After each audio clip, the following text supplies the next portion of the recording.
right. Good morning. Good morning, everyone. Hopefully, you guys can hear me okay. My apologies. Had some technical difficulties this morning. Right in the middle of it all, the computer decided it was not going to play nice and everything just froze. And there you go. Had to try to restart it and took forever to restart. Anyway, enough of the technical issues. Happy Monday. Hope you guys had a fantastic weekend.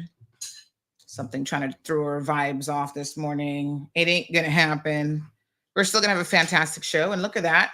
Still over 200 of you here waiting despite the technical difficulties. Thank you so much. I can tell the people who really, really, really miss the show because they're the ones who start calling me. Johan, big shout out to Johan. He was calling. I know what he was gonna say. Where you at, honey? Chill. All right, give me 1 second. Let me just grab the show links to send out on the channel this morning. Again, my sincere apologies. Okay, late start, but as they say, better late than never. Instagram folks, good morning to all of you as well. Thank you so much for tuning in. Literally, just as the show was about to start, I realized that, things just stopped. Couple seconds before. It's all right. We just go with the flow some days. That's what you got to do. Hold on 1 second here. Okay. So everybody had a good weekend, I hope. Well, I know for sure that some of you didn't. And of course, hate to start off with bad news, but we lost several people over the weekend. My condolences to all of those families. If for some reason you notice that I don't mention someone because you're probably like, oh, Sandy mentions like this person, but not this person. It's just that I don't know everyone that dies all the time, unfortunately. I'm sorry to say. So unless you guys tell me, sometimes I just don't know. The ones that I do know or that you guys pass on to me, I certainly want to extend all of my condolences to those persons. So it was really, really with a heavy heart yesterday that I heard that Morgan DaCosta had passed away. I was shocked, to say the least. I still am at a state of disbelief. Still can't believe it. So incredibly young. And, I saw him a few months ago. As small as Cayman is, sometimes you go a really long period of time and you don't even get to see people. Everybody kind of runs in different circles at times. But I was at Georgetown Yacht Club and I was just having lunch by myself. I decided to kind of grab a lunch and he was there and he's like, oh, sit here with me. He was eating his lunch at the bar and we were able to chat for a little bit. And I remember him being so generous and buying me lunch. And he was talking about, he's got a grandbaby and, he was just so excited and just, enjoying life. I think he had mentioned some travel as well. And of course, he's one of those people who went to Tampa. He was in Tampa in the 80s. He went to university. So he's a little bit, well, he's 57. So he is a little bit older than I am as well. So I couldn't believe the news yesterday when I heard. So I want to extend my sincere condolences to all of the DaCosta family, his mom, his two brothers, and also his children, of course, all of the family. Just really, really, really sad. So I understand that we also lost someone else on Daryl Myers also passed away on Saturday, I understand.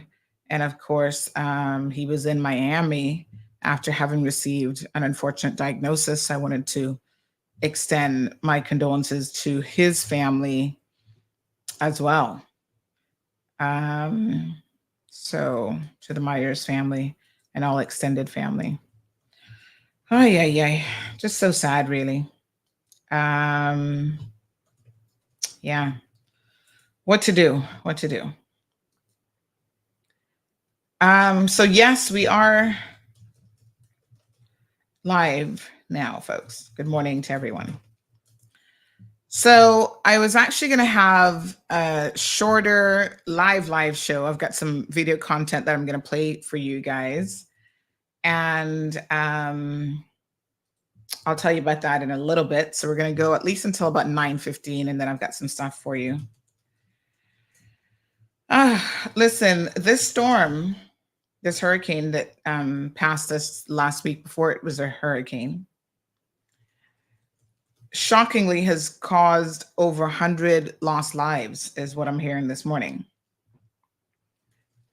I am in a state of shock, really, that that many people were killed because of this storm. Last I heard, it was 50 something. And then scanning the news this morning, nearly 100 dead and more than 2 million homes without power. Some people lost everything. If they didn't lose their lives, they lost everything else. They lost their homes. I saw on the news, homes floating down a body of water. And I was just like, oh my God. Category 4, deadly storm. As of Sunday night, the death toll stood at 91, with hundreds still unaccounted for. At least 30 deaths reported in North Carolina, and I think it's Buncombe County, where the mountain city of Asheville was isolated after facing historic flooding. In a press conference on Sunday, North Carolina Governor Roy Cooper said that the state is facing an unprecedented tragedy, adding that many people were actually cut off because floods and landslides had made certain roads impassable. So they may not know the total count here, folks, for quite some time. Multiple deaths reported even in Florida, where it first made landfall as a Category 4 storm, and then in Virginia and Tennessee. 17 reported deaths reported in Georgia, with the death toll in South Carolina at 25 as of Sunday evening. This is unbelievable. I mean, it's like, what? And I think, from our point of reference, we talk about Hurricane Ivan obviously being 20 years ago, being the worst storm that the Cayman Islands has faced in recent history since the storm of 32. And the fact that nobody lost their life like in the storm here, to me, is still shocking and something for us to be incredibly grateful for. It demonstrates that these storms are more deadly than ever. A Category 4, at least 91 people dead. Like I said, I'm sure that number is going to go up. And so it really makes all of us, I think, it should make all of us more mindful that it is very, very important that we do everything in our power to prepare for these storms. We have to be prepared for the possibility that these storms are, although it's a Category 4, the damage that it could do, even as a Category 4, in terms of loss of life, loss of property, is very, very possible. And so, folks, please, by all means, have your emergency plans in place. Be prepared. I guess the one thing that maybe saves us is because we are an island. When it passes, it tends to pass over us relatively quickly because we're smaller. I mean, this storm passed over multiple states, and as you can see, caused tremendous destruction in its path. So I saw footage from places like North Carolina. The road has just like the highway and the roadway disintegrated. Um, the I mean, it's just unbelievable, really. What the storm has managed to do. I'll try to see if I can show you all a few pictures here, in case you haven't been sort of keeping up with the news in relation to this hurricane. But the devastation is real. And of course, the American Red Cross has opened more than 140 shelters for those in the southeastern states who had to evacuate their home. They say more than 2,000 people are currently in shelters, and people trying to get as much assistance to those in need as possible. Really devastating storm. So, wow. And folks, the hurricane season is nowhere near over. There is another system that is almost starting in the same area, a little bit south to us, that again, we need to be mindful of. So it's no joke. That's expected to pass us by midweek, and it's going to dump even more rain on us. So here's the thing. Now is the time, folks. Y'all know that your neighborhoods are going to be flooded out. You know what the situation is going to be. By all means, folks, please get prepared, right? Ensure that, you're complaining about drainage and this and that. Listen, clear out the drain. Some of them still have water in it, because we still were getting rain up to overnight yesterday and overnight last night as well. So it's not like we've been able to fully dry out. We had some nice sunshine yesterday. I was so thankful to see the sun finally come out on Saturday as well, a little bit. And so, I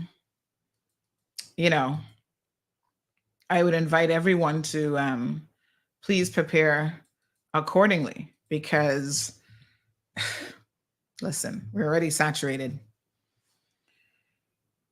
And then we don't know between now and Wednesday how quickly that system that's out there now could develop. And of course, things are constantly coming off of the coast of Africa as well.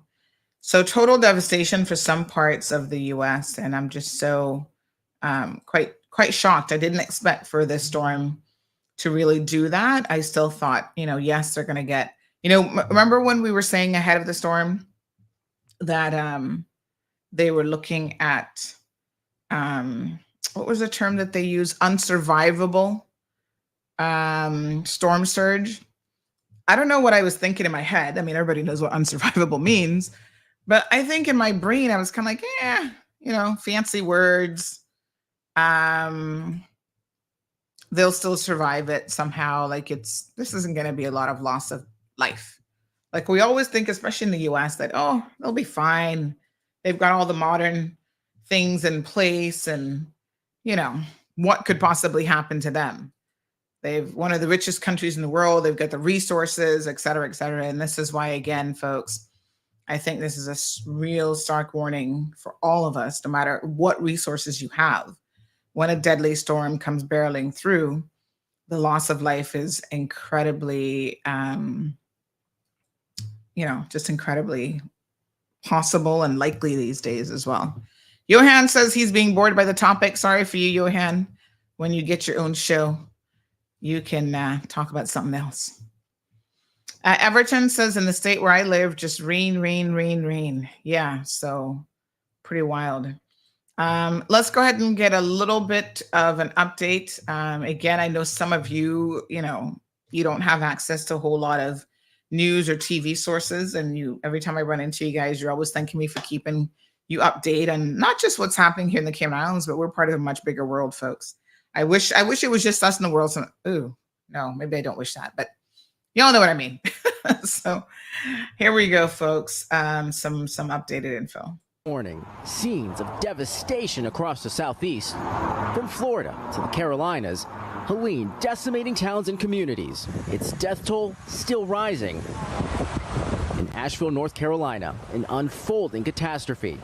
Homes and buildings swept away by raging floodwaters that have submerged the town. It's beyond anything I've ever seen in my lifetime. A similar scene in the town of Chimney Rock, virtually wiped off the map by floodwaters. Chimney Rock's gone. Flying Bridge is gone. Meanwhile, the heavy rains triggering a massive mudslide that washed out this stretch of I-40, a major highway connecting western and eastern parts of the state. Helene's flooding rains bringing devastation to Tennessee as well. In Irwin, the scene of this dramatic rescue. Further south in Florida, entire neighborhoods ripped to shreds. Homes decimated, boats thrown into parking lots. We're very fortunate. We're very fortunate that we're alive. Helene is the third hurricane to slam into Florida's Big Bend in just 13 months. Entire houses are missing or flattened in on themselves. This recovery will be measured in years and years, not months. A storm surge of record levels flooded the barrier islands just off of Florida's coast in the Gulf of Mexico. I have a wife of 48 years that I've left on the island by herself, and she's pretty frustrated and stressed out. Near St. Petersburg, crews are working through mounds of sand several feet tall, searching for whatever and whoever they can find. We have active search and rescue out there going through every single structure, making sure if there's anybody in there that still could be rescued. And Willie, this hotel here in downtown is one of the few places in all of Asheville that has Wi-Fi. And people here, as you can see, are gathering morning, noon, and night for a chance at some cell phone reception to get a message out to their loved ones that they have essentially been cut off from. No word yet on when services will be fully restored here. Folks here don't know how much more of this they can take. Willie? My gosh, those scenes are just breathtaking. George Solis in Asheville, North Carolina for us this morning. George, thanks so much. From Helene, which just moved through that region, is just indescribable all across the southeast. And the death toll is continuing to go up. At least 84 people across multiple states have now been killed. And as ABC's Christian Cordero reports, some people are still missing. After making landfall in Florida Thursday night, Helene traveled inland, dumping as much as 30 inches of rain in the North Carolina mountains, causing life-threatening floods and at least a dozen landslides. I don't think anyone was prepared for it. I don't think anyone thought it would be this bad. The governor says more than 500 National Guard members are now working alongside local emergency responders, conducting search and rescue missions, delivering needed supplies, and working to restore infrastructure. Asheville experiencing what officials are calling biblical devastation. In Swannanoa, roads washed out, many businesses a total loss. This is looking to be Buncombe County's own Hurricane Katrina. The city's water system severely damaged. Repairs could take weeks. A boil water advisory is in effect for those with water. In Tennessee, homes and businesses also destroyed. Video from above shows entire neighborhoods underwater. And in Virginia's Pulaski County, this large debris field floating in floodwater. In Florida's Big Bend region, where Helene made landfall as a powerful Category 4 storm, massive cleanup efforts are underway. This has took my whole life, but we will come back. FEMA Director Deanne Criswell tells CBS the federal government has the resources to help with the recovery. We're hearing significant infrastructure damage to water systems, communication, roads, critical transportation routes, as well as several homes that have been just destroyed by this. But we will continue to bring those resources in to help them. Criswell stressing the recovery from Helene will be complicated. Christian Cordero, ABC News, Washington. All right, folks. So again, really devastating. Now, for those of you who don't think that this is going to impact us, Johan, I need you to pay attention. I see you saying we don't care about this. This ain't got nothing to do with us. Let's stick to Keyman topics only. That only demonstrates how incredibly short-sighted some of us are, because let me tell you something. If you don't think, I don't even know if they fixed a dollar amount yet on what this storm will cost the United States of America. They will not bear the cost of this by any stretch of the imagination. we're probably looking at, oh, here we go. Expected to result in a total loss of $20 billion. You know what they say? When the US sneezes, we're the ones who catch the cold. That $20 million is going to impact us. Cost of materials, cost of insurance. Remember how our property insurance just went up not too long ago? That was a direct result of the storms that we've had in the past year or two in Florida. Reinsurance, yeah, it has more than a trickle-down effect. So they're saying that Moody's has already described Hurricane Helene as like Idalia, but worse. So the total cost, they're looking at anywhere from 20 to $34 billion is what Moody is reporting already in early estimates. It's crazy. That's their preliminary estimates. Wow. So yeah, that's going to have a trickle-down effect on us really, really quickly. And of course, if you guys know anything about Moody's, they are very much involved in the reinsurance business. So their analysts have already placed the total property damages between 15 billion and 26 billion, with a total cost of between 20 to $34 billion from this hurricane. Yeah, unbelievable. Unbelievable. So get ready, folks. You know, we're already hurting with property insurance. Every time it goes up, it's just ridiculous. And you're going to be expecting for years to come now from storms like this, additional increases. And there's nothing we can do about it. I mean, I know that you guys think that we can control these markets and that we have that kind of power. And I hear what you guys say, oh, government needs to rein in these insurance companies and tell them this and that. Insurance is interconnected all over the world, and especially in this region. So Florida is just right there. All those states, extremely, relatively close to us. Anything pretty much that happens in the US is going to have a trickle-down effect. Any major catastrophic event tends to have a trickle-down effect. So there's not going to be much that they can do. Our government can't control the reinsurance market. That's way bigger than anything that we have to say about it. So I don't know if our government is already looking at these things, because of course what we are doing is we ourselves not putting aside any kind of savings as a country. And this now is where I need y'all to bring it local and to pay attention. So when we don't put a savings aside as a country and we have a devastating event like this, and our insurance rates are high, and of course the insurance companies are going to be doing their best to not pay out and finding all sorts of excuses to make sure that they don't pay out. There was an actual video last week that I, ironically, before the storm, that I wanted to share with you guys in relation to that, how difficult they make it for people. Listen, this situation is really nothing to joke about. Our government has no fiscal management, no fiscal restraint. And so we, the people, will pay for that, because they should have some sort of reserve fund for just natural disasters, hurricane, earthquakes, whatever, where they have a good, $100 million just set aside in the event that something happens and we're going to need that money. What are we going to do right now? We're going to be over relying on insurance companies who are going to be giving us the runaround. We are going to, try to rely on a government that doesn't have a backup plan, because they've been hemorrhaging and spending money that they don't have, over borrowing and spending every single dollar of it.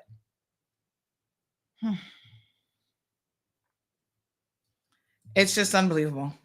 But these are the decisions that we need to understand will have a real impact in our lives. We can't predict when a storm is going to come and how bad it's going to be. But this particular hurricane season was predicted to be one of the worst in history, right?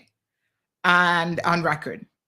And so we knew that going into the hurricane season. You guys know that we've had the weather experts come on the very first day of hurricane season. They were on here saying, listen, these are the projections. All of the forecasting is saying that we need to prepare ourselves for this. And so no one should be surprised that we've had a storm already, the magnitude of Helene, and this hurricane season isn't anywhere near over. This is still September. We've got October, November. When is it? Is it the end of November, end of December? And then you have the possibility of out of season storms also coming into play. Jonathan says the price of lumber and building materials is going to go up, which they were already up anyway. They still haven't come down, I don't think, a whole lot post-COVID. So yes, there is that as well. You'd be surprised where we get our materials from. Mr. Amelia said this could have been Cayman. We have so much to thank God for. Prayers go out to them. We have interest in Florida, Caymanians who are in Florida, who I can tell you, were also to a lesser extent impacted by this storm. Someone on WhatsApp says, no, we didn't put anything aside. Instead, we went to our neighbors basically at the beginning of the hurricane season. I cannot make this ish up. Not even a disaster recovery plan in place. And, I understand, of course, helping our neighbors, but we can't pretend to be the wealthy kid on the block, the rich kid on the block, when we have the type of behaviors that we have when it comes to spending our money. We just out here, and I was all for giving somebody a little bit of support, but my point is we're also out here trying to flex like we really have money, and we ain't got it. Stop trying to make everybody in the region believe that we are uber rich, because we're not. We're the biggest pretenders on the block, okay? Now, I'm not saying that we're poor. We're not Haiti. And God knows we might not be even as bad as Jamaica, but we soon get there if we keep this foolishness up. All right? We have people in there who have no financial training, who become premier of this country. They barely have a professional career to sit back on. They've had no experience even running a business. This is what I'm telling y'all. When you look to hire people to do the job of MP, you have got to do a better job at it. Because if someone has never even successfully ran a business, they don't know what it's like to have to balance a budget, even a small budget. We're not talking about a multi-billion-dollar budget here. We're talking about if you own a business, the one thing business 101, right, is you've got to have a budget. You've got to stay within your means. You can't spend more than you have. You'll get in trouble if you're out here borrowing money and you can't figure out how to pay it back. It's just like, come on. They don't even have the fundamentals of business down, none at all. And that's why when I tell you guys, and listen, political season is here. You guys saw Friday's show. I don't have to tell you what happened on Friday. The heat got turned up quite a bit. And as one person said, finally, Mr. Wayne Panton came and unleashed the dragon. It's so funny because his WhatsApp picture is blue dragon, which is our native blue iguana that he's trying to protect so much. They said, finally, Mr. Panton unleashed the dragon. All weekend, you guys are messaging me. This is the side of Wayne Panton that y'all want to see. Now, I think that he's obviously he was very professional. He was level-headed. And he just really held his own. But for the first time, y'all were like, ooh, I see some real testicular fortitude around the place. And people from all walks of life, they ran into me over the weekend. They're like, Sandy, that show was something else. Now, here's the thing about it. Everybody has got to step up to the plate. You're seeking re-election, new candidates. I don't really care who you are. This is an amateur hour. We don't need you coming on here talking about you still haven't figured out how to run a successful business, but you want to run this country. You want to be part of the solution. Step back down because you ain't ready. You don't understand finance. You don't understand budgeting. You don't understand jack-ish. Let me be very, very honest, except how to try to fool people with a few sound bites on social media. That's not going to cut it. Okay? Being able to say that you've had 6 failed businesses isn't something that impresses me and makes me want to tell people, well, gee, this sounds like somebody that we should be voting for. No, it doesn't. It sounds like somebody who doesn't have a clue. We need balance. We need people who can demonstrate. And I'm going to be very honest with you. Some of them that we have in there now are business owners, and they've done a horrible job of running the businesses that they have. And they shouldn't be in there. They're the same John Johns of the world who weren't paying pension, weren't paying insurance, but make sure that they themselves get paid. That's not how the real world works, huh? You got to make sure that you pay your bills first and foremost. And when you own a business, those types of short-term liabilities have got to be paid because, number one, it's the law that you have to pay pension, insurance, and so on, and salaries. And number two, it demonstrates that you don't have the fiscal restraint or responsibility to then turn around and handle the people's money. And this is why we are running into and will continue to run into so many problems. So buckle up, folks, because this is no joke. Here's the video I was telling you about the insurance industry. Look at the foolishness that they're doing, even in the United States of America. And they can't seem to rein this in. Starting here, this was the kitchen. Stuff that was in my back bathroom was outside. I had dead fish in the house. It's like a washing machine, I think, in here. Yeah, I think your stuff was just tumbling around in the storm. I'm out in Southwest Florida in an area that was absolutely destroyed by Hurricane Ian 2 years ago. And people here lost everything. And they're still struggling to rebuild. Everywhere you look, there's damaged homes and construction. Big problem people are running into is insurance. They say the insurance companies are just not giving them the money that they were supposed to get with the policies they've been paying for. I remember looking at my policies and thinking, I'm covered. I'll be able to build and be okay. I ended up with almost $8,000. Out of what was that supposed to pay? I had a $300,000 policy. They gave you 8. Yeah, it was around 8. I was just in shock. I couldn't believe it. One lawyer told us this isn't a glitch. This is how the insurance companies have built the system to work. They're giving people as little money as they can and taking as long as they can to do it. Is part of this the insurance companies effectively playing chicken with people to see how long they last before they cave? So there's no doubt that the delay creates a huge pressure on an insured. First of all, they don't have the money they need to restore their property the right way. The second thing is it creates a feeling of doubt and uncertainty. They don't know if they're ever going to get that money. And then the insurance companies say, hey, you guys who are litigating all these cases are making it worse for everyone. Yeah, I mean, it would be like slapping a guy in the face and then getting mad when he punches you. So, they've created a situation where policyholders have to hire a professional like me to get what they truly deserve. That's not fair. And this isn't just a Florida problem. As extreme weather continues to ramp up, we're seeing events like this all over the country, and this problem is only going to get worse. There you have it.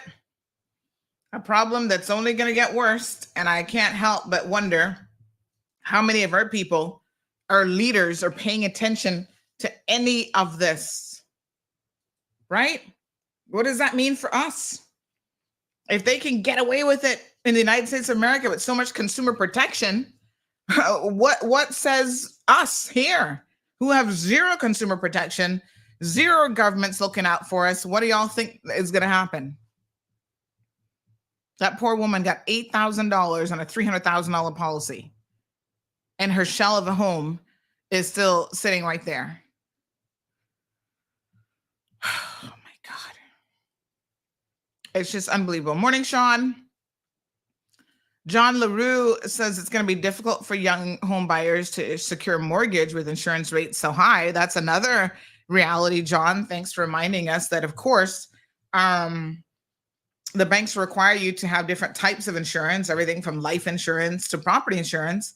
And yeah, you've got to be able to qualify. And of course, the banks are going to look at that when they look at whether or not you can afford a mortgage. It's just not the price of the mortgage repaying them.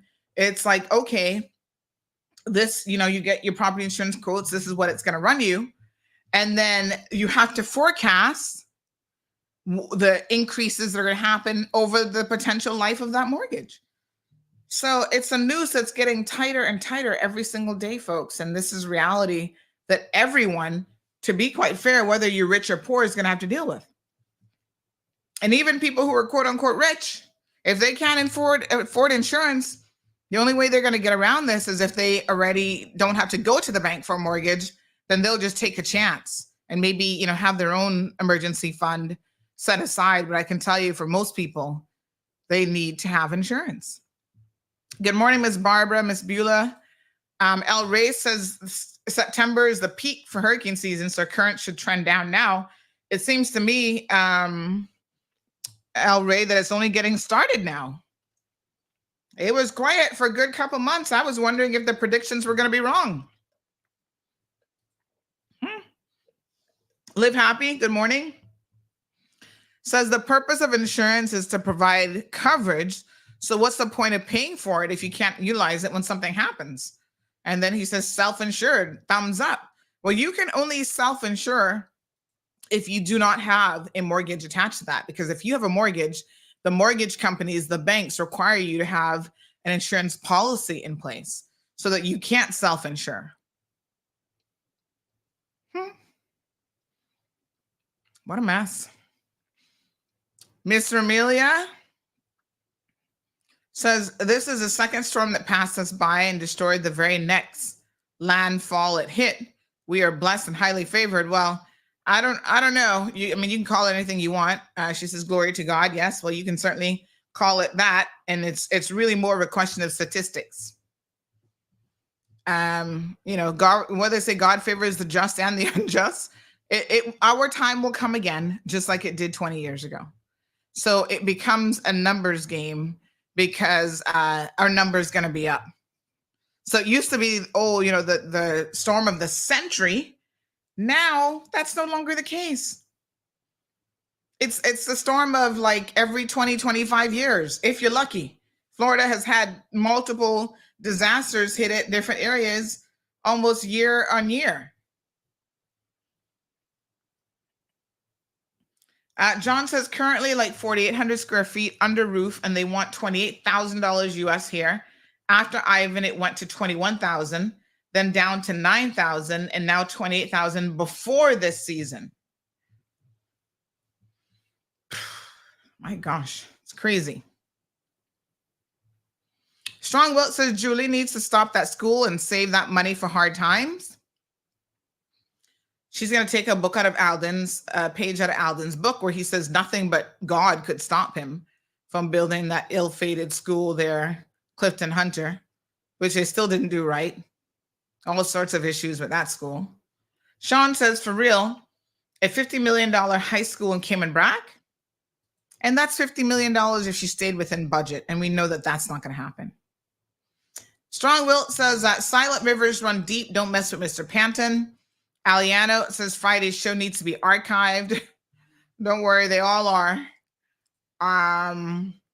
John says, look at the 60-minute episode on Florida insurance that aired last night. In some cases, after the adjuster made their case, the companies paid out 90% less. What? Wow.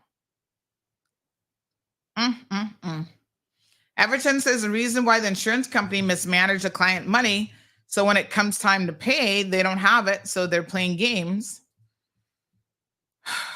Aliana says insurance, mortgage, and pension, it's all a first world scam.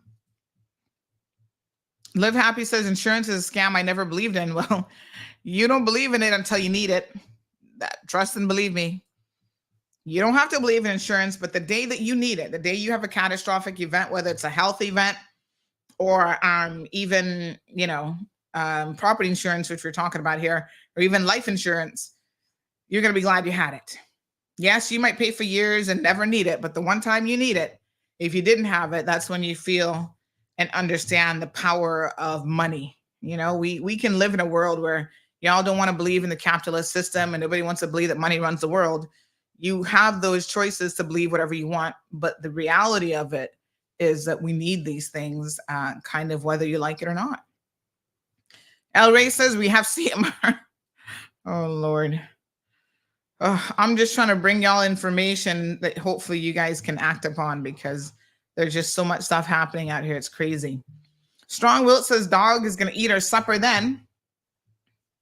Evelyn says then the reinsurance companies are going to file Chapter 11, bunch of scammers. Chapter 13, sorry. Morning, Mr. Don. Finally made it back from Los Angeles. What did you miss? You missed a lot.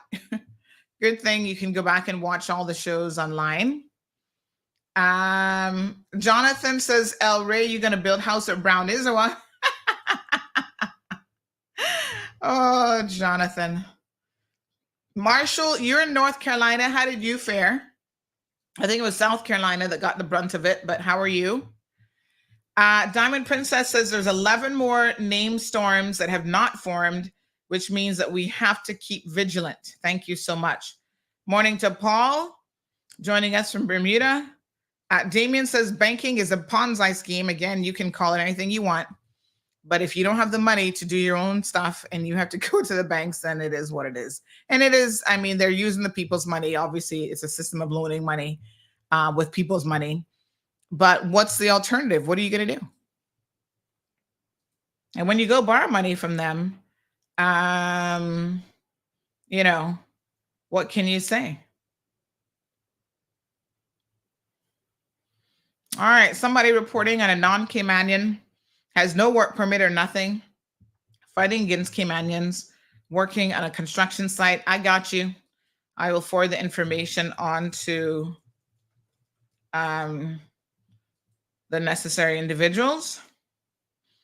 This person says, good morning, Sandra. For information, there are many Caymanians in Georgia, North and South Carolina as well, not to mention Virginia and Pennsylvania.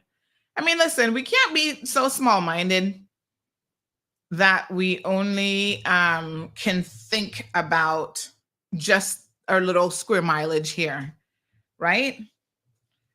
I mean, listen, we already get caught up in our feelings enough about what is happening in this country, and we put on blinders and feel like the world doesn't matter to us. But there's a lot that happens in the world events all the way across the world. Russia and Ukraine, that war has impacted us, and the cost of fuel and the cost of living and everything else. We don't live in a bubble. And I hope that we have educated ourselves enough to this point where we understand that. Thank you, John. Let me see if I can grab the link. I don't have, let me see if your message came through. Otherwise I'll find it. And I'll see if I can grab it. But anyway, I will share it. Thank you very much for bringing that to our attention, because you know, it's all about educating our people. And I hope that regardless of what we do here on this program, I really hope that we can educate people, because as we say, for lack of knowledge, our people will perish. And this includes both you know, national issues in terms of our community, but regional issues in the Caribbean. That's why sometimes we catch up with our regional partners and we have segments with them. We're building relationships now with a news company there in the Bay Islands, because they want to work with us to, I know a lot of Caymanians have connections to the Bay Islands, to keep us informed of what's going on there. You know, we've got international partners. We've got Miss Jackie out of Miami, the Miami Herald, that we work with as well. On occasion, she'll come on the program and tell us what's happening, because all of these things have a trickle-down effect on so many different policies, from immigration and border control, drugs, transnational drugs, the movement of guns and weapons across the region, across the world, the economy, everything from reinsurance to the cost of fuel. All of this stuff matters, folks. We do not, this is no longer the island that time forgot. We don't live in that world anymore. And so it all matters, right? And I know some of you are hard pressed when we have segments, for example, on world affairs. Some of y'all are like, why am I watching this? Why do I care what's happening in Ukraine and whatever? And I'm just thinking to myself, how can you not care?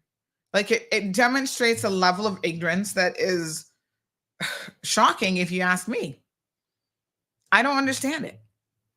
How can you not care what's happening elsewhere in the world when it will, even for just keeping it selfish, for our own selfish problems or, you know, perspective, it will undoubtedly have an impact on us as well.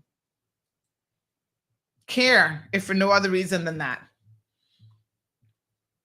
Unbelievable. Let me see if I can find that link, John. 60 minutes. I'm assuming that's the US 60 minutes. So their headline says that they were dealing with Hezbollah, 60 minutes, or the situation in the Middle East. Is that the same show? Maybe private messages the link so that I can grab it and see. That doesn't look like that's the full show, so maybe that's why. That's like just a segment of it, I think. Okay. Right. All right. Send it to me. All right. Lots going on in the world, that's for sure. Florida insurance carriers use altered hurricane damage reports. There you go. Thank you, John. I see it now. So they have that segment, which is about 13 minutes and 26 seconds. I know y'all have a short attention span. So instead of giving you the whole show, let me just share that link with you now. I want you guys to go ahead and save that. All right. One of the things on Friday's show, we were talking about this. Let me just pull this up here 1 second for you. And I'm going to give y'all some homework now. I need y'all to pay attention. We were talking about, of course, the flooding issues here and what's the cause of it and, you know, where we are with these things. And there is a report. It's 33 pages. I'm going to give you guys some homework. I'm thinking between now and Friday, if I ask you to go away and do some research and to read this document, maybe we can have a more meaningful show on it. So I want you guys to go away and read this. Give me 1 second now. This is a report of the Stormwater Management Committee dating back from 2003.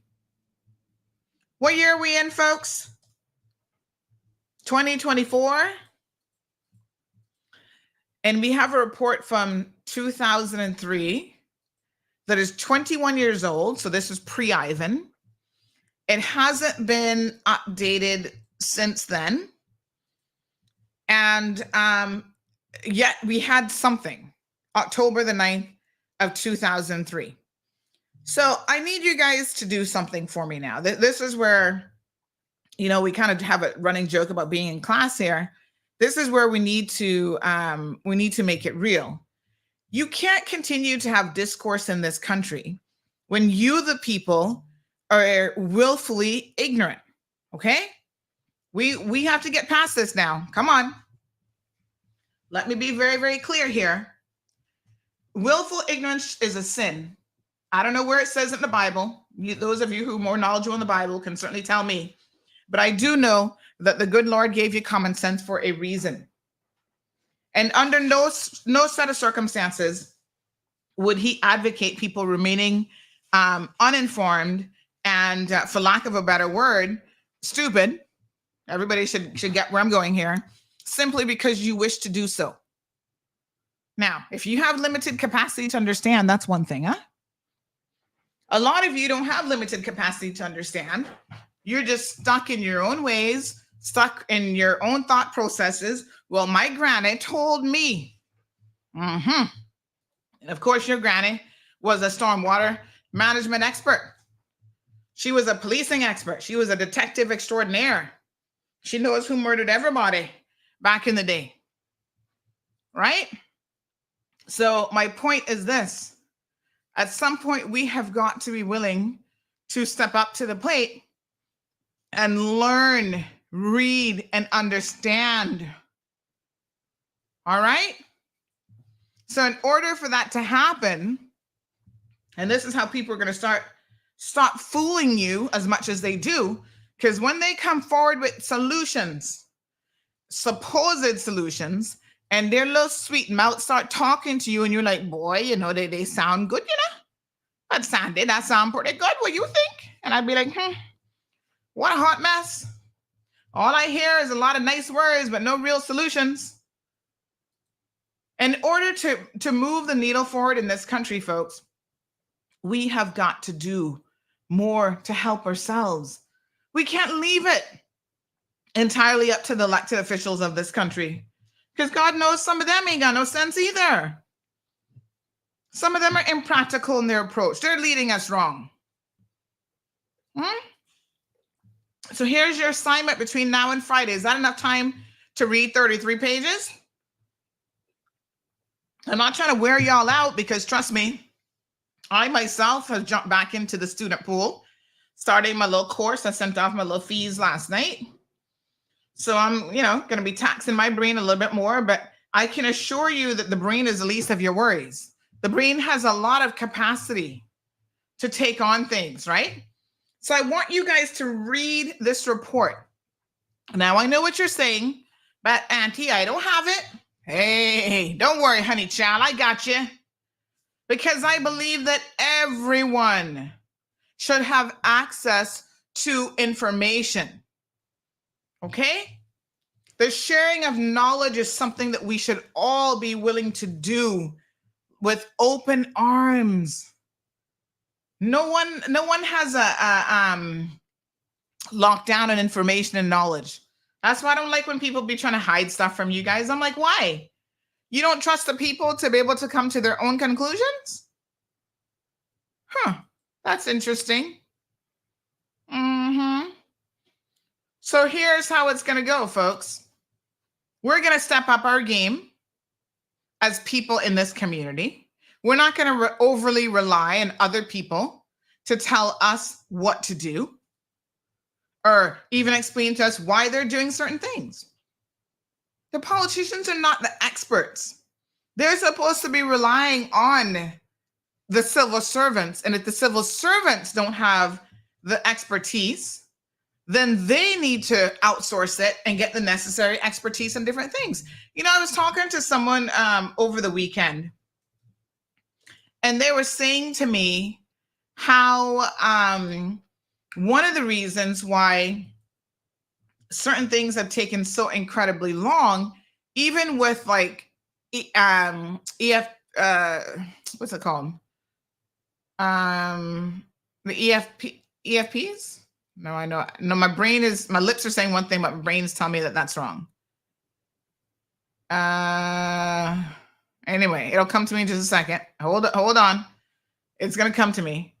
But one of the reasons why they can't get these expert reports done is when they put something out to tender, that process, that's what I'm referring to, that they themselves don't know how to put the tendering documents together. So there was one in relation to the NRA, right? And apparently not the EIA, but the procurement process, the procurement documents.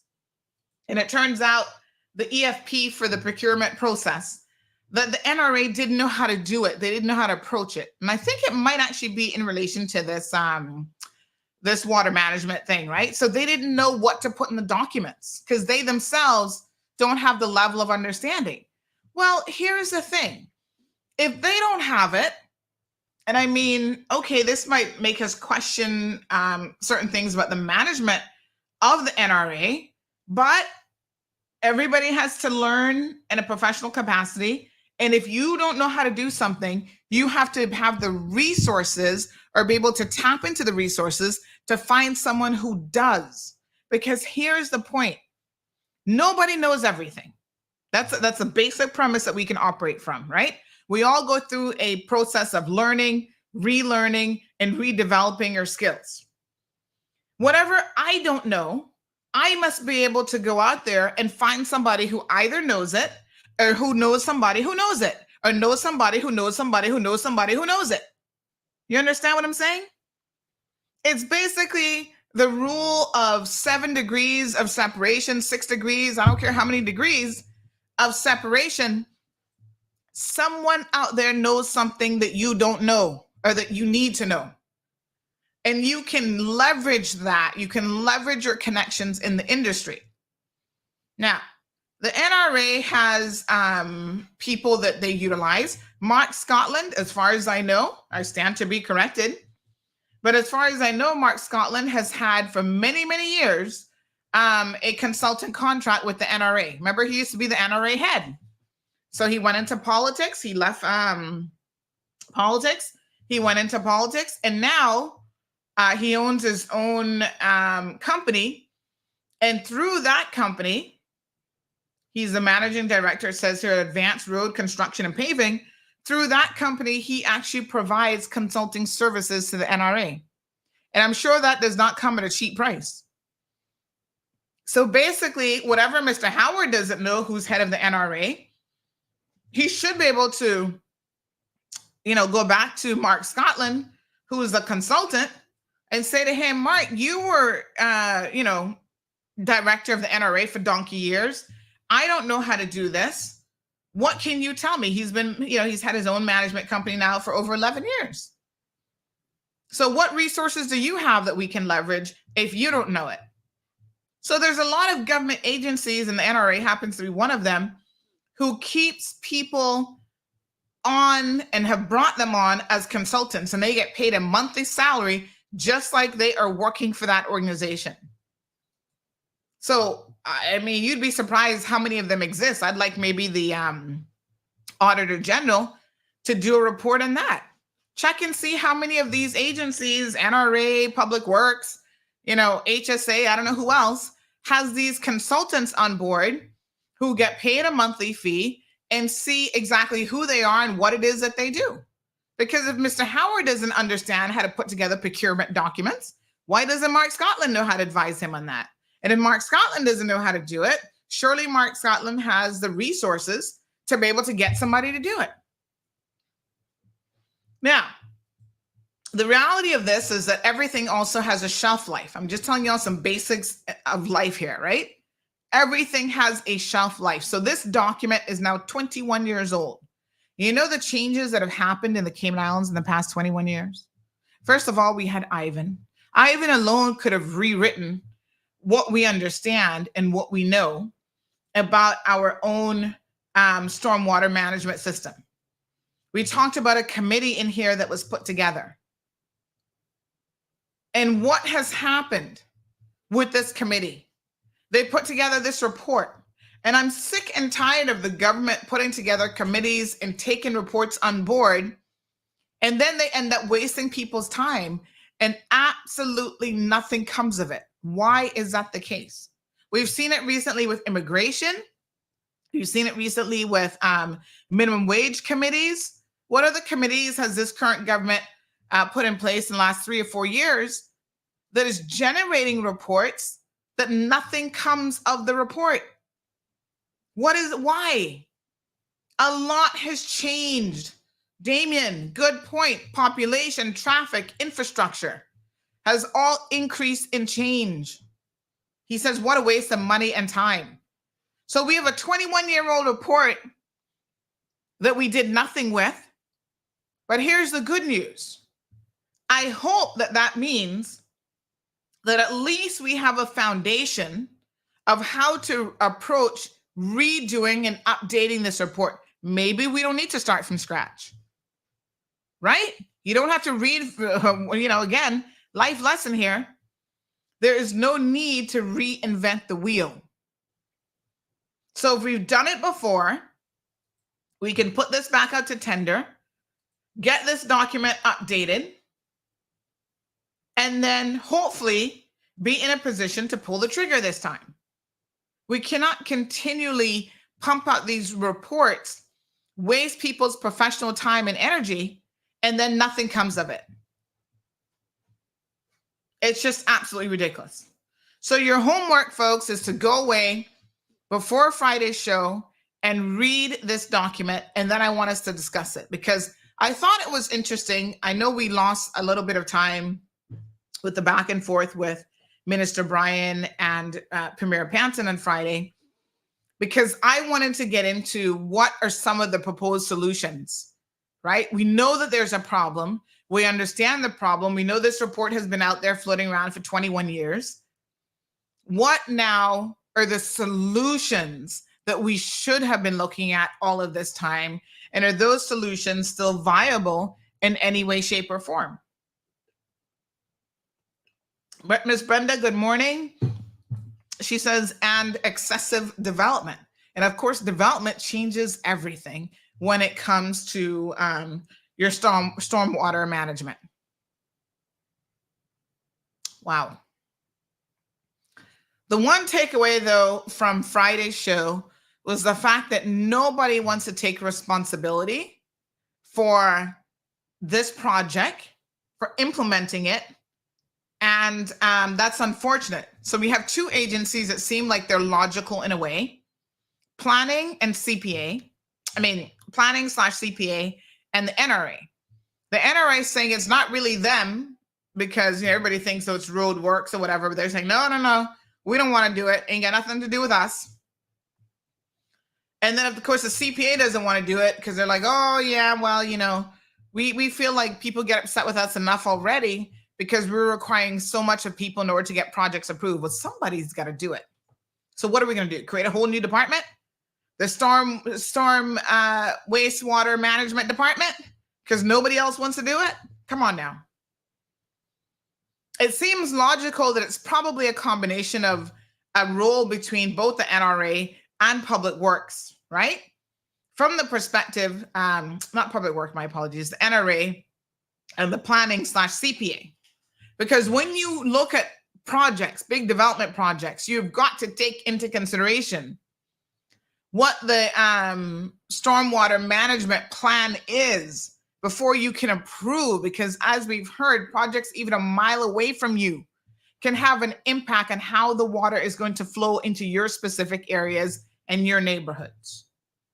Of course, public NRA has a role as well. When they're building roads and they build up roads, what impact is that going to have in the neighboring areas and so on? So listen, we need to get it together. Enough of kicking the can down the road and everybody not wanting to get this done.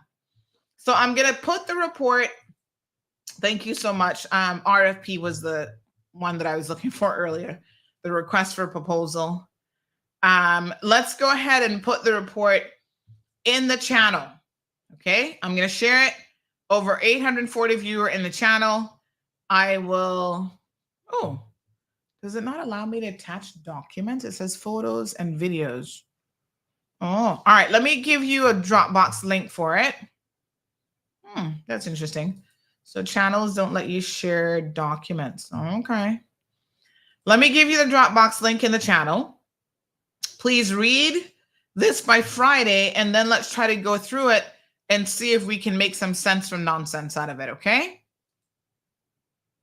All right, let me just Stormwater Management Committee. Let me just rename it as well. Okay, give me 1 second here. What a mess. All right, we got a caller. Good morning, caller. Welcome to the program. Good morning, Sandra. How are you doing today? Morning, not bad. How are you? I'm well. Good. Sandra, the subject matter you're discussing, it's something that I've always considered to be, it's a problem here in Cayman specifically. Now I realize that the insurance and the reinsurance industry is an international thing. I think we have come to a point where we could start considering a Cayman Islands-based insurance system, for one thing. Now I know that there's a lot of issues involved with that would have to be dealt with. But it's an idea which I think is at the very least worth considering. But as it pertains to Cayman's situation, if we, the people of the Cayman Islands, are going to have to collectively be made responsible financially for developers who choose to build low to the ground in flood zones, even before the issues have been exacerbated by building roads high and no proper ducting of the water away from those sites. I mean, I personally think every single road should have culverts underneath them, which at the very least would not exacerbate and make worse any given problem. But if we have if we have developers who choose to build low for their own financial well-being, basically just being cheap. If we have people, and I 100% understand the pressure that people are under when it comes to lower cost housing.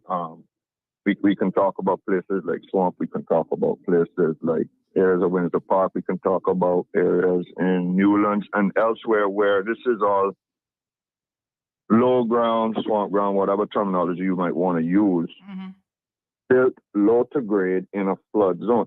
Whose real fault is that? Personal responsibility says that if you choose to buy or build or rent a structure low to grade in a flood zone, that's basically, in a common sense world, on you, and the negative consequences of that when we have a storm should be on you. I realize that we don't live in a common sense world. Furthermore, when we have people who build their places on a coastline, and in addition to that, build their places on a coastline and introduce the walls and what have you, which destroy the natural hydrology of sand beach accretion,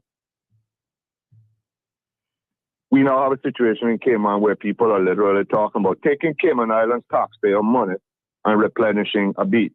We have a situation where the small homeowner is being made to pay increased amounts for people who are either living low to grade, have made that choice to live low to grade in a flood zone, and we have people who are of very high means living on a coastline. The small homeowner is getting negatively affected by both when it comes to insurance, when it comes to other cost factors. And it really isn't justifiable for the small homeowner who saved all of their money, has built their house or has bought their house on a relatively higher piece of ground in Cayman, right, is made to pay for that rich homeowner or that person who is living low to grade in a flood zone, right? There's a disparity there that really has to be looked at overall. Because if we in the Cayman Islands are going to be made to pay for either the hubris or the lack of intelligence or the purposeful ignoring of foresight of others, then it's really not a sustainable way for us to go forward. When we're talking about insurance, I think that with the way it is today, and I know that 99.9% of our population does not have this option, it would be basically to take whatever funds you have that you might think about putting into insurance and just directly invest them into building higher and building stronger, including a blooming concrete roof, the highest quality windows you can get, and cover your bases that way instead of putting your money into an insurance system, which far too often is not willing to even pay out what you have been paying into at exorbitant rates, right? So those all of the factors which I just talked about show me that we don't have a situation here in Cayman where personal responsibility is really part of that equation. And once again, I understand if you're an individual who is working minimum wage, maybe slightly above, and your only real option is to rent a house in one of these areas which is constantly being inundated. I have a lot of empathy for that individual. What I don't have empathy for is an individual who goes in and buys in an area like Randite Gardens or what have you. They should have enough sense. They should do enough due diligence to understand full well the area that they are purchasing or building in. It's really not right for the rest of the population to be made to pay for that lack of foresight, that lack of intelligence. Do you get the point I'm trying to make here? Let me ask you this. I mean, certainly now people know better, but people might be tied in. Randite Gardens, Sandra, was a flood zone long before the Linford Pearson Highway. No, but I'm not talking about the Linford Pearson Highway. I'm talking about how government even permitted the developer to put Randite Gardens and build it how they did. So the Okay, original that's a home, dereliction of duty on behalf of the government. I agree with you 100%. the original homeowners, Jonathan, unfortunately, they themselves may not have originally known, and now it might be something where it's family property, so it's being passed down from one generation to the next. But I agree with you, and this is the compounded negative consequences of this same said gold rush mentality. In the absence of any moral and ethical compass of far too many developers in Cayman. That's not to even speak of the folks who have bought their own land and in the past years, the past decades, built their structure low to grade in a flood zone. Right? But it's a problem which we are all now being affected by financially, infrastructurally, even sociologically, right? And health-wise as well. Right? So this is an issue, and we always talk, Sandra, about these committees that have been formed, and then the committee comes up with this, and Cayman Islands government, which is Cayman Islands people, pays hundreds of thousands, sometimes millions of dollars for a report which gets shelved. Why is it getting shelved? You know why it's getting shelved, in my humble opinion? Because the people in power and influence don't want to take those factors into play because it is either against their greed-induced self-interest, or it's against the greed-induced self-interest of those who are actually pulling their puppet strings. That's the reality. All right. Thank you very much, caller. Yep. All right, folks. I mean, unfortunately, these are conversations that are not going to go away, that we're going to be talking about for some time to come. So I have shared, thank you, Natasha, for sharing that article as well. I have shared the 60 Minutes link. I'll share that in the news channel as well. All of you now should have the link to be able to download this report. Share it with other people. So if somebody doesn't have access to WhatsApp or they're not on the news channel, just go ahead and forward it to them and share it with them as well, so that we can all download it. You see, this is how we truly try to hold, our officials, both elected and non-officials, the civil service, accountable. Because at the end of the day, we've got to recognize that one of the reasons why nothing ever gets done in this country is there's no accountability.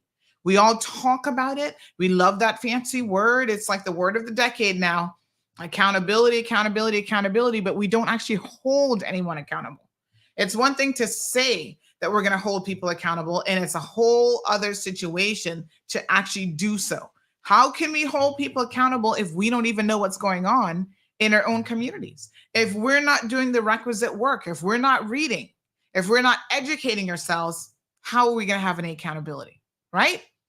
So, folks, that honestly is the bottom line. This person says home insurance is not an option if you have a mortgage, so this isn't a feasible solution. Read him saying take that MIBIT and build a concrete roof. I think he meant take that money. Sorry. Please don't let him go on and on and on. He lacks the skill of brevity. Jonathan, people are asking you to learn how to be brief. It would be better to upload the document to the media section of the website. We can share the link to the CMR website. That way you can actually see the amount of people who click on it as well. Good morning. Call number 1. Who's number 1? Okay, I'm not sure I understand that comment. We'll see if we can get it uploaded to the website. That might be a possibility. This person says, and speaking of international events, which could seriously impact us here, there's a significant issue which could materialize at midnight tonight, which our government is totally silent on. Oh, well, thank you for sending the link. Let's go ahead and send this to one of our reporters so that at least we can get on it. I'm going to read it here, but I do have to head to court this morning. There is a case that I want to be able to report. Oh, someone said that's Jonathan's first call, 4 to go. He's got 4 more. Oh my goodness.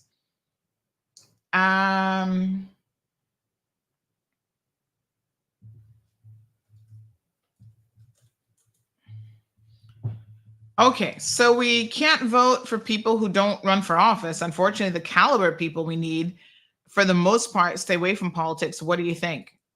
There's truth to that for sure.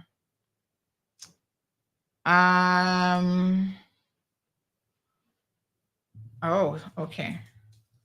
Thanks for that. This person says, good morning. Receive these all the time. So someone's asking this person if they're going to run. I'm now living in Bordentown West today. I want to go change my voting zone.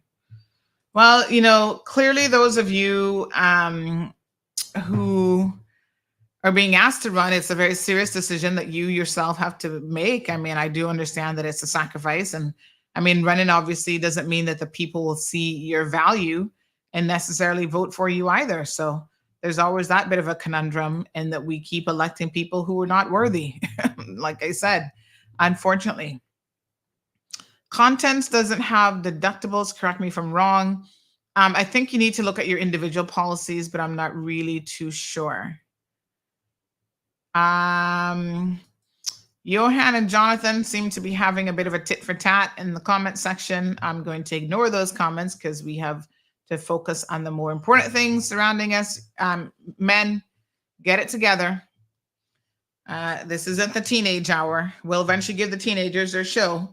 And if y'all want to participate when they're on, then you can do that. But this is adult time now. So keep some of your comments maybe to yourself if y'all don't like each other.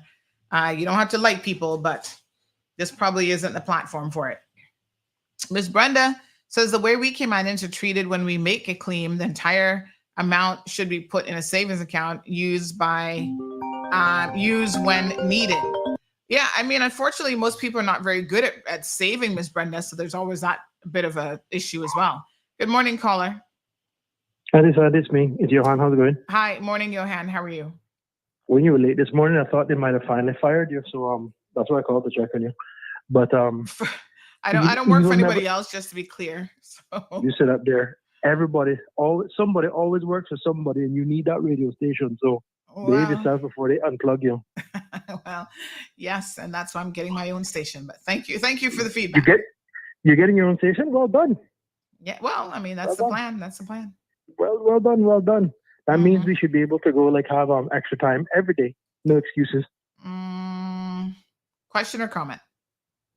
Question. Comment. No, comment for you. You have an incredible relationship with the deputy governor. You call him. He takes your calls. I think a lot of us in this country are grateful for the fact that you have that relationship where he either answers you because you guys are good friends or he fears you. Nonetheless, he's always talking about how well the civil service is, how well run it is. There's accountability, there's transparency, and it's a world-class civil service.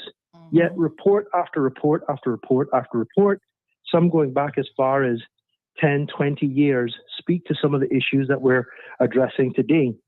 If the civil service, and again, the civil service is run and operated administratively by civil servants at the highest level, right?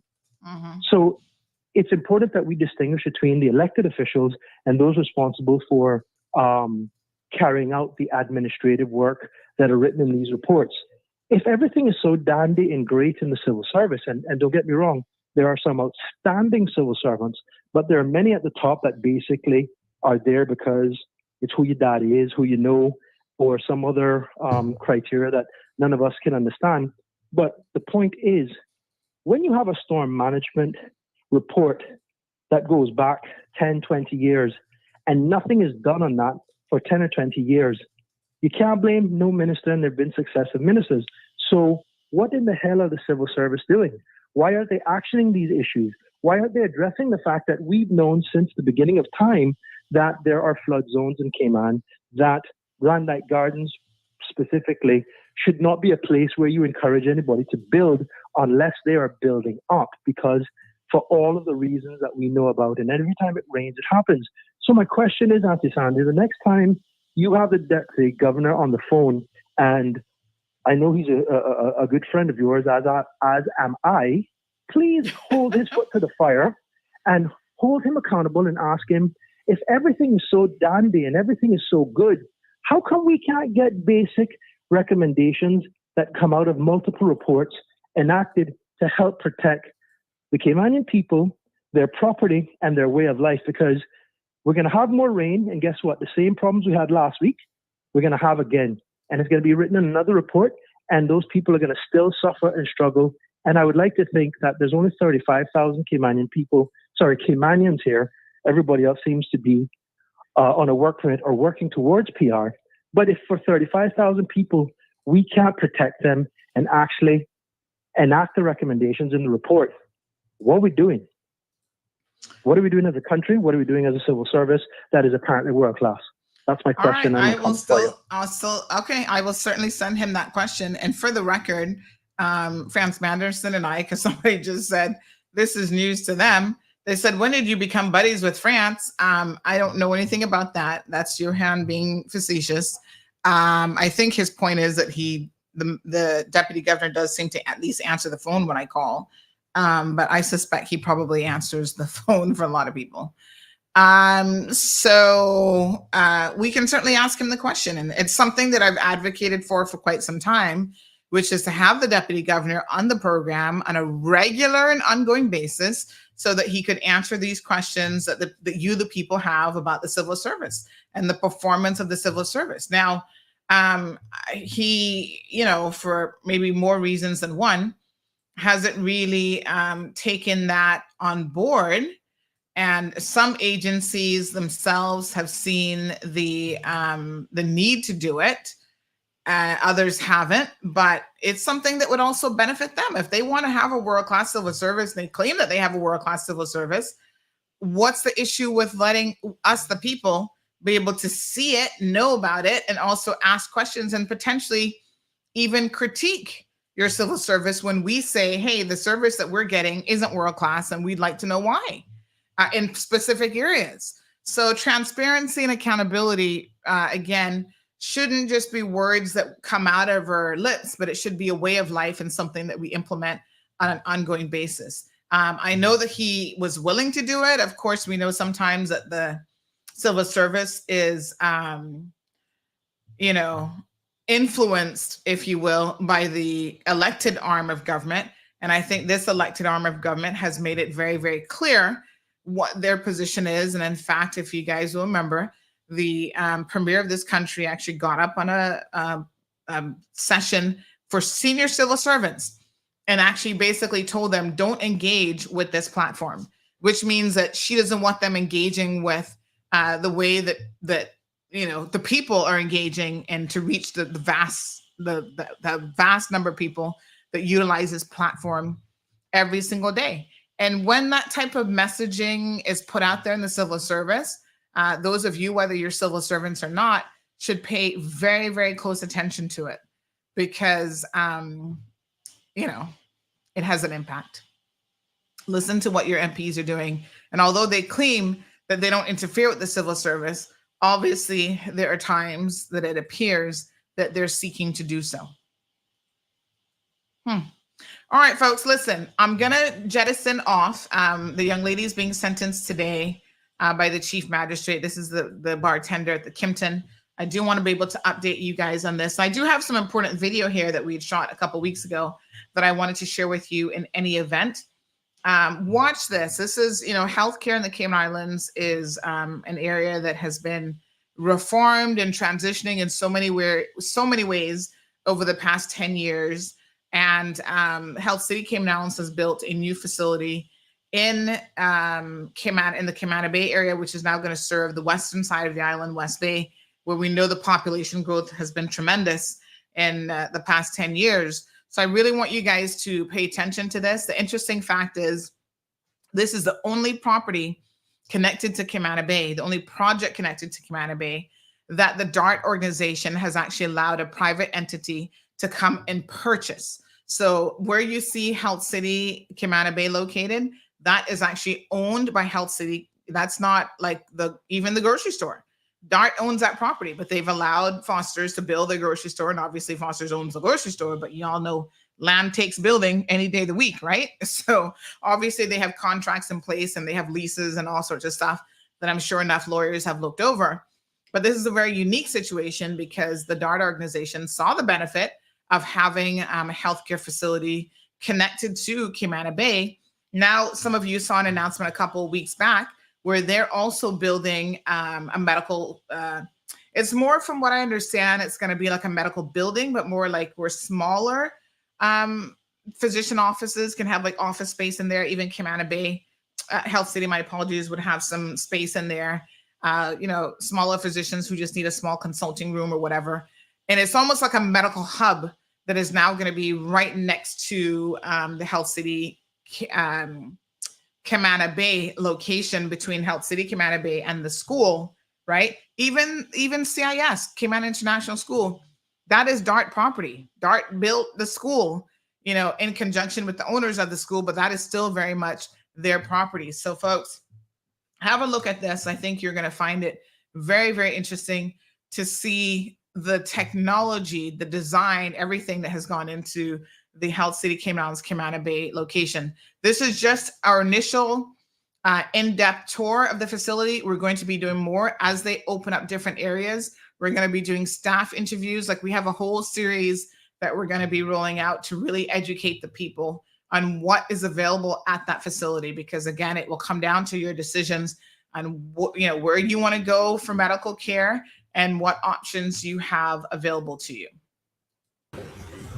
So I'm happy to bring people along for an exclusive tour at the new Health City Camana Bay facility. It's going to be opening any day now, waiting in their final CO. I just wanted to show you guys just an exclusive look at some of the areas, and as they continue to open up, we'll show you more. So let's take a tour. As you can see, water fountains are on. The place is looking amazing. So let's go ahead through the front door, and we're going to look around on the ground floor and get a personalized tour. This is a CMR exclusive here, of course, for our listeners. So you can see when you walk in, there's a nice reception area, and this gentleman is going to tell us, along with Shamari, exactly what we're looking at. So good afternoon. Good afternoon. How are you? So very good. So nice to see you guys here. The place is looking amazing. So we're just doing almost like a final inspection tour. Make sure everything is ready to go. We know that you're just days out from doing the official soft and gradual opening of all the different areas. So this is our opportunity before they start taking patients onto the ground floor to just have a look at this and share it all with our viewers, of course. So tell us a little bit about, this is obviously the check-in area and lots of seating here as well. Tell us a little bit about what it is that we're looking at. Sure. This is our reception and the reception lobby for us. We would have the registration, patient registration. We will also have the ability to check in patients. So a new patient comes in, they typically get registered. We now have our Connect app as well. Patients can go online even before they come in the center link, where they can just come in and do a quick registration online. They can also come here, mark themselves as arrived, and the doctor will immediately come to know that they have arrived, and then they'll be ready to see them as soon as they've come in and checked themselves in. Okay. So all of that is the functions that will happen here, and then the patient goes and is seated at the waiting area, and then they wait to be seen by a doctor or any healthcare provider that we have here at Health City Camana Bay. All right, so literally with this Connect app stand here, I can bring my phone, which has the app, and just scan it and check in? Yeah, and Wow. you can just mark yourselves or arrived. So the counter is there to help them, but Yes. they just don't need to access that. In case they're familiar, they're comfortable, they can just go Yes. mark themselves as checked in, and then doctor will know Wow. that they're here. That's amazing. So for those of you who are a little bit more tech savvy, there's like basically a self-help kiosk right here. And for everybody else, you can still utilize the traditional check-in methods here at the desk. So that's fantastic. So I noticed that there's a lot of ample seating. How many patients can be seated at any time? We can seat anywhere up to 30 patients Okay. here on the operation waiting area. We can seat an additional 5 patients at the phlebotomy or the lab area, which we will see soon. But this area can house up to 30 patients. Yeah, amazing. All right, so we're gonna have a look around, folks. Again, everybody's here just kind of putting the final touches on the facility before they open for business. So this is a fantastic opportunity for all of you to just get a walkthrough tour. You can see that, I think we've been through before, but a lot of the equipment wasn't here and wasn't in place. Now everything is pretty much done, and you can kind of see exactly where things are at. And I love this little station here, so tell us what we're going to be passing here. Yes, we we're have going a by. small beverage station, so in case patients would like to, or the attendants would like to have some refreshments, just a coffee or some juice and some fruits. That's something that's right here. They can, while they're waiting for to be seen by a patient, doctor, all of that can happen here. So complimentary beverage Complimentary, station, absolutely. some nice water, and coffee, tea available right here for you. So that's absolutely beautiful.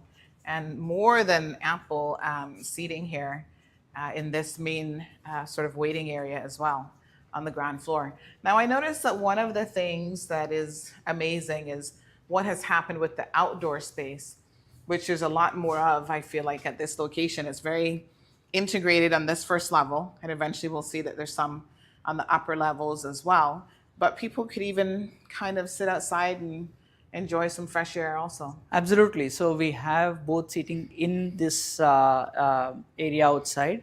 We also have a central courtyard where patients can go in and get some fresh air, just feel, take a quick break and then come back inside.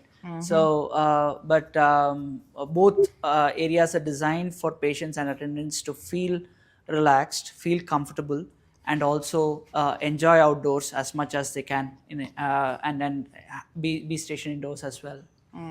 Beautiful. We have 11 examination rooms here, one specific labeled for gynecology patients. We have a typical exam room which we can just take a look here. As you walk in, you would see that there is a couch for the attendant and the patient also to arrive and then be seated. The patient, if they are somebody that needs to be seen on the exam couch, then they move into the exam couch here that you see to the left. And the doctor's station is hooked up to the wall. It's something that we try to do to make sure that the doctor has access to the patient.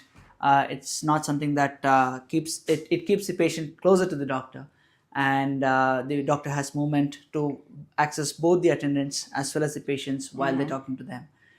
They can make their notes on the system there as soon as they've seen the patient, and then they are ready to see then the doctor goes back. The patient still waits here, and if there are any vitals that need to be checked before the doctor comes in, that can happen here as well.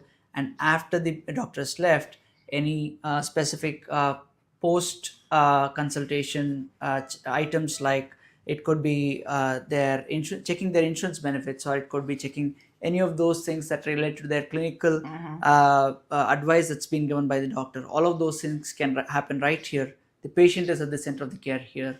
The doctor, the staff, all of them circulate around the patient. So that's something that's different compared to what we've seen in East End. Wow, fantastic. So even in East End, you kind of have like a separate nurses area where you do the initial intake assessment. Instead, here, you'll come straight to the exam room, and all of that happens right here. Fantastic. All right. Looks beautiful. All right. And you mentioned there were 11 exam rooms in total? Yes, we have 11 exam rooms in total. So we have 6 in this corridor, and we have 4 more in the corridor adjacent. And then we have one room that's right at the corner, which is specific to obstetrics gynecology patients. All right. Wonderful. And so it's interesting that you mention that in terms of patient care, you've made some improvements on, how even, say, for example, in the exam room, how patients will be, assisted by the physician, just taking away any barriers between them and the physician. So that's important because, of course, Health City East End is an amazing and wonderful facility and experience, but there's always room for improvement. Yeah. Right? So there are things that the organization has done at this location that has enhanced the patient experience even more. Absolutely, and as we as we try to understand what are things that the patients prefer, how do we make them comfortable, how do we make their experience better, be it in terms of clinical or in terms of administrative. So on both fronts, we constantly try to see what are those experiences that the patients go through, analyze each of those steps, and look at how we can improve on each of those steps. So that's a constant evolving process. That's the app that you see is an outcome of that same thought process. How do we make sure, if can we get them to make the payments online, for example? So it's easier for them to make their copays online. They don't need to spend the time doing all the paperwork while they're here at the hospital. They can see the doctor and then go back, and then all of that can be happening remotely. So there's nothing that needs to happen here. That minimizes their time for the most efficient part, which is their meeting with the healthcare provider. All of those other things can be done remotely as well. So okay, wonderful. So this area now, we see the ECG and treadmill room here, and then the lobotomy lab is obviously right there. So tell us a little bit about what patients can expect in this area. Sure. This room is specifically for running the diagnostics for cardiology. So we have the electrocardiogram and as well this treadmill. So if they're hooked up to a treadmill, then the ECG is also something that's monitored while the patient is running the treadmill. So if the this is a specific cardiac diagnostic tool that's done to see if the patient's ECG holds even when they are doing their treadmill, even when their heartbeat is elevated. So that's something that's happening here.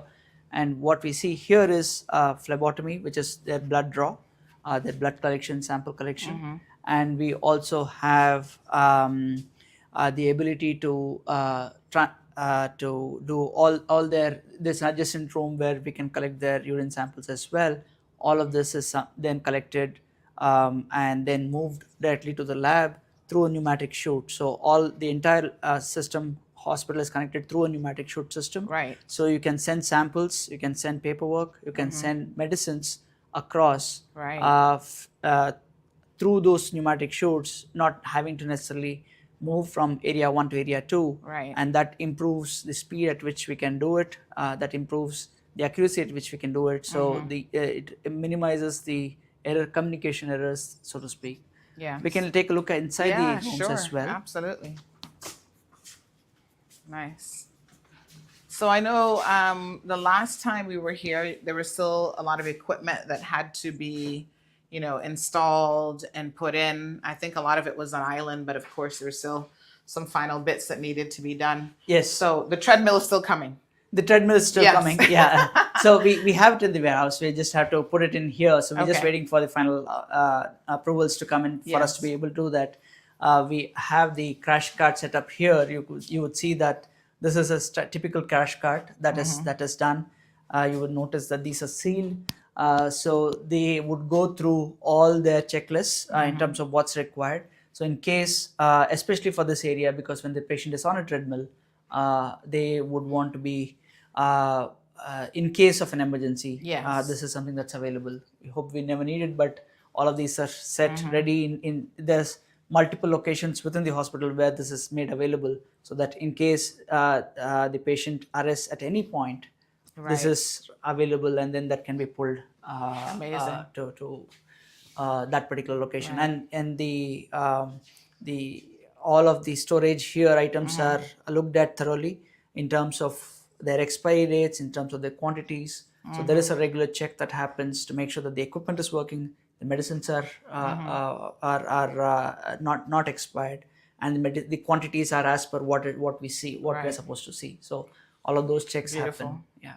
And I can see it's well organized. Yep. Adults, emergency drugs, pediatric, consumable, everything is right there, folks. Yeah. So this is a hospital, of course. Yeah. So everything has to be done to international standards. Of course, we know that Health City, the first hospital in the Cayman Islands to get the JCI accreditation, and maybe one of the only ones in the Caribbean as well that has had this amazing, standard and recognition. And so they're continuing to keep the quality extremely high here, obviously at the Cayman Bay location as well. All right. Very good. We have the phlebotomy room. Yes. So we have these, you can look at a phlebotomy chair, and then we have the ability to send those samples as soon as we collect them right up to the lab. Yeah. We have a station that can receive the samples from the other side, which is the restroom. So all of those things can happen without in a fairly seamless manner. So. And again, I didn't realize you've got this Swiss log system at your other location as well. That's right. But I don't know that a lot of people, probably because, of course, this is an amazing opportunity to kind of get a behind the scenes look. This is one of the reasons that we're doing it. But, the physicians, all the technicians, everybody is able to move with maximum efficiency, folks. And one of the tools that they use is kind of like this organizational transmission, system where basically they've got these little tubes and they can put all sorts of stuff in here. Yep. So documents, medicines, samples, medicines, they can send it up to the rooms. You have cushion there, which protects that from any impact. Yeah. And it's placed here and then it's sent over. So. Wow. Yeah. And it just shoots through the internal system. Yeah. So you just tell it where it needs to go and bam, it's gone. Very high tech. Yeah. So that's amazing. All of that is programmed here. Yes. It reminds me of those of you who are familiar with the Jetsons. This stuff was futuristic back then, but here it is being implemented in real life situations. Again, meant to reduce the time, because imagine if you had to walk from here and take the elevator and go upstairs and drop, it's just like bam, it can be almost instantaneous. And do that for over, 50 or 100 patients. Yeah. So it soon adds up. So in terms of Absolutely. the time it takes for, so we are able to give lab reports within 2 hours. So this is one of the key elements that helps minimize the turnaround times for the provider to have that information to make those decisions quickly. So all of these go into reducing the end time for making these reports available. Right. Amazing. So this now is the CT and PET scan area. That's right. Yeah. So we have a CT machine. It's a Philips machine, and this machine is something that can also perform a PET scan. A PET scan is typically used for diagnosing cancer patients or diagnosing the extent of cancer or the areas of cancer. So this is something that's used. So there are isotopes that are imported or generated to be held here, and they are injected into the patient, and then the patient is then scanned, and then that reveals or tells the doctors as to how much or what are the locations, what are the sites, what is the extent, all of those things is something that these scans tell them. So this we use an isotope called FDG. It's a form of glucose that has a half-life of probably about it's in the minutes. So if we get it in the morning from Miami, the dose decays by the end of the day. Wow. So you need to get it, and you need to get different doses for different patients. Right. So if there's a patient that's going in at 2 o'clock, then the dose would be prepared in the morning at 3 a.m. in the morning, so that it can take the flight, come here. So that particular dose would be calibrated according to the patient that needs it at 2 o'clock. So the same thing happens for the patient that needs to go in at 2:30, 3 o'clock, or so there would be 5 or 6 patients that we line up and have it for half an hour intervals, and then inform the generation facility in Miami. So a day prior, and all of that is prepared and then sent over.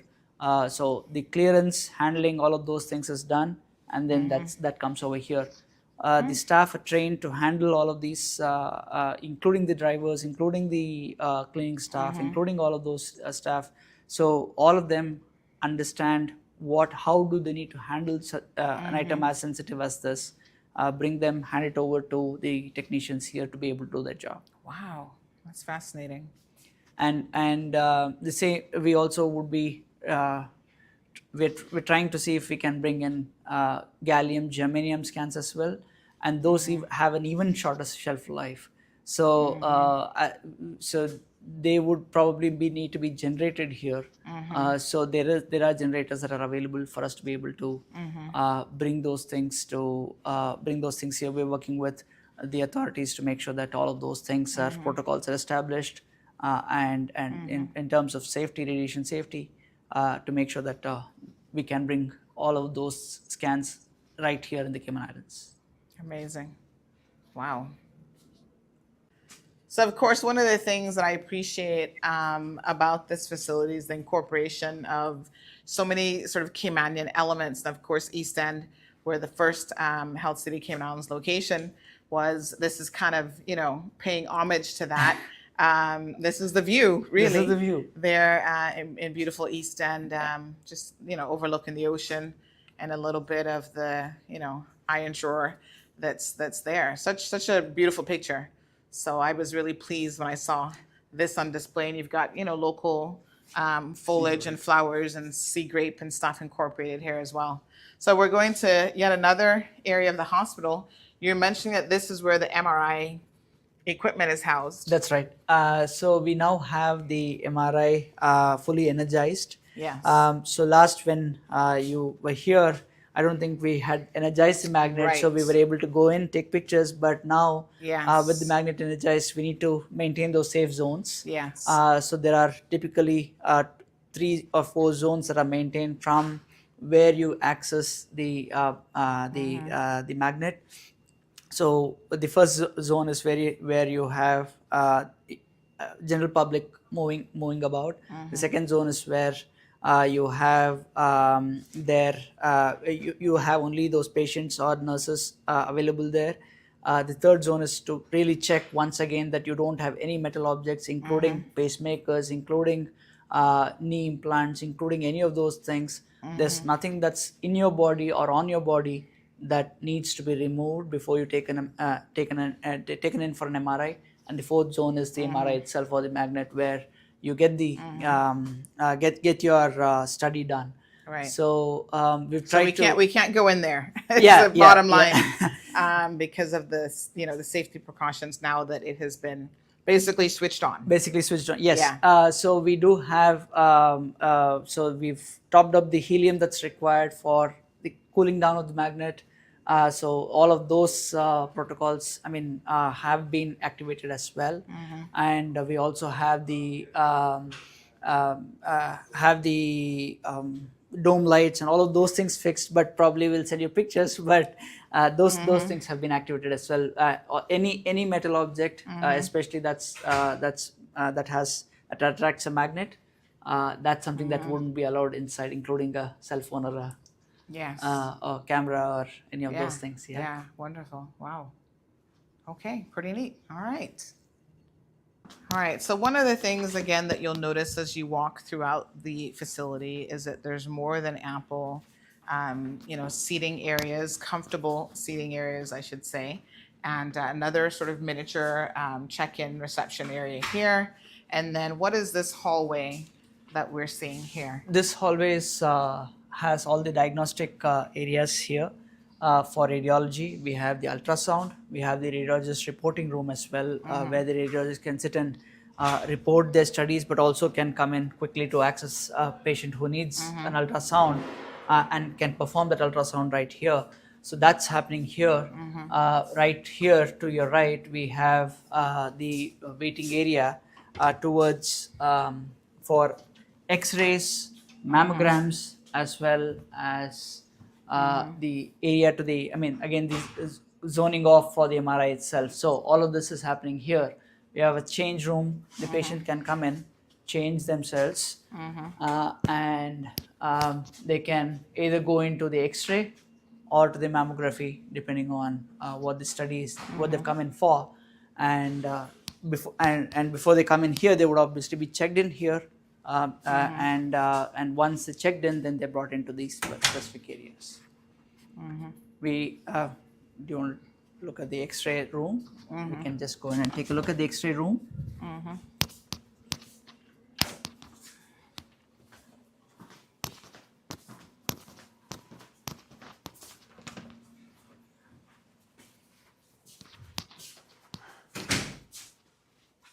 Mhm. So the X-ray is fully installed. We have the lead apparatus for patient safety. For staff safety. So before they do the X-rays, so all of those are available here for the neck, for the chest, all of those areas, and for the lower body as well. And they have a console room there which has a lead-lined window which prevents any radiation from going in there, but at the same time they can see the patient from that room when they fire the X-ray. So all of these doors, you would see that these are lead-lined, heavier than your typical doors. That's true for all of the rooms which have any radiation that's inside those rooms. Yep. Safety always number one, right? Absolutely. Wow. But obviously the staff, because it's continuous, why they would need that versus the patient that's just getting Yes. in that one. Absolutely, yeah. Yes. And staff, they go through multiple every day, so they need to be and without the patient having to be exposed, the image won't come through. But that's still monitored as part of their radiation exposure limits. Whether in one particular when you're taking one particular image, is your exposure still within that particular limit? That's something that the doctors take care of. Right. We also have specific fire protection equipment designed to protect these equipment from unlike the typical fire suppression systems which use sprinklers or water. These systems use clean agent based systems. These are gas powered, so and they dump gas rather than water to safeguard the equipment in the event of a fire. Some are powder, right? So, some are powder as well. Yes, that's right. Yes. I mean, the technology in here from just a medical and safety perspective is top of the line, folks. So this is quite an amazing facility.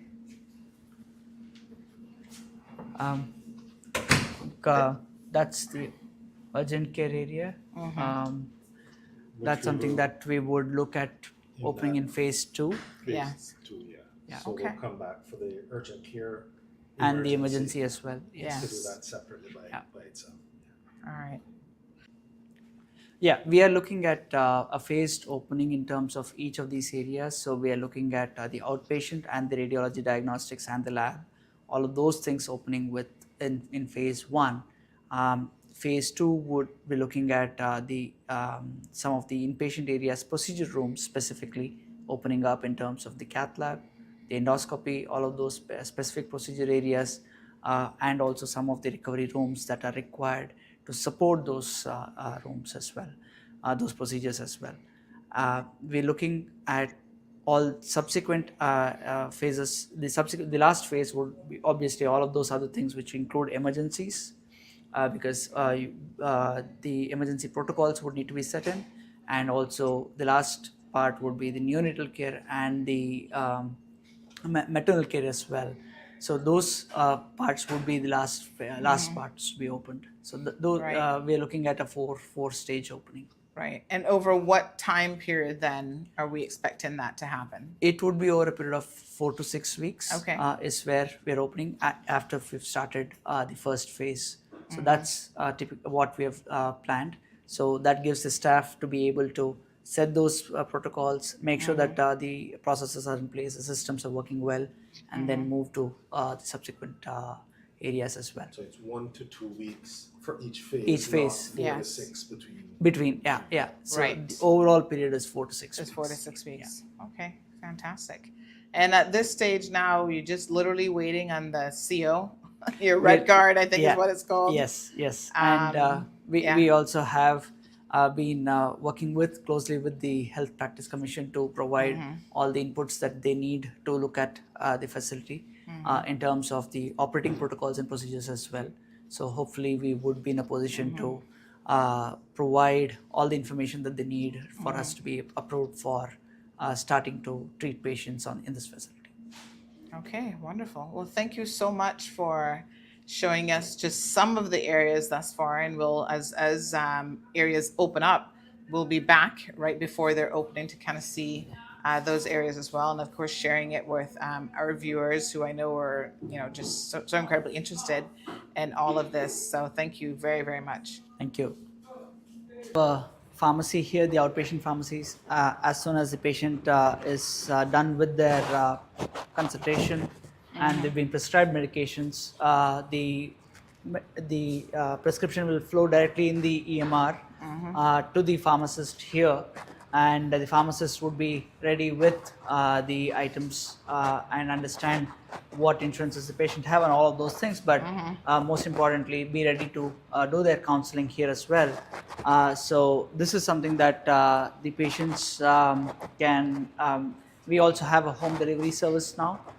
In terms of if they're unable to do that right away, then we can get it delivered to wherever they are, absolutely no charge. So that's something that we have available for patients as an add-on service, as we try to see how we can improve the services, including their refill medication, including their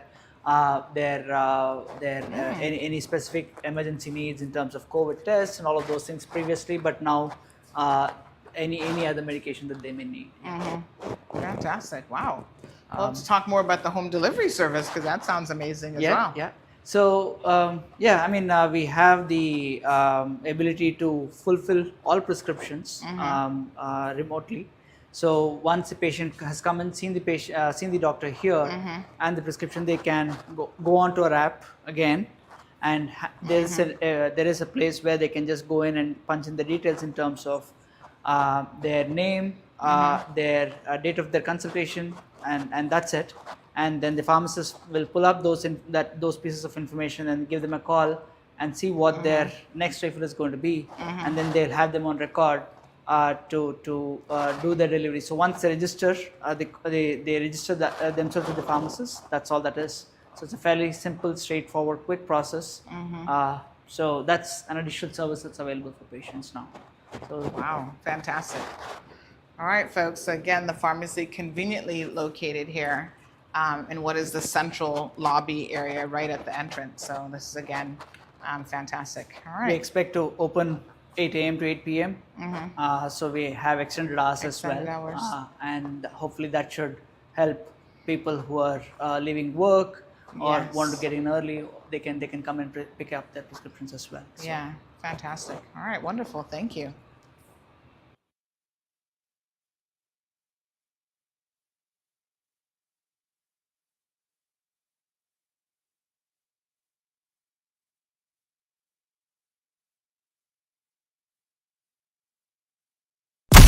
Thank you for tuning in to another episode of The Cold Hard Truth on Bobo 89.1 FM. Cayman's #1 talk show is live weekdays from 7:30 a.m. Never miss an episode again. Watch anytime on CMR's Facebook and YouTube channels for the latest show episodes. Don't forget to follow us online on our social media channels. And visit CaymanMarlRoad.com for all the latest news and community happenings.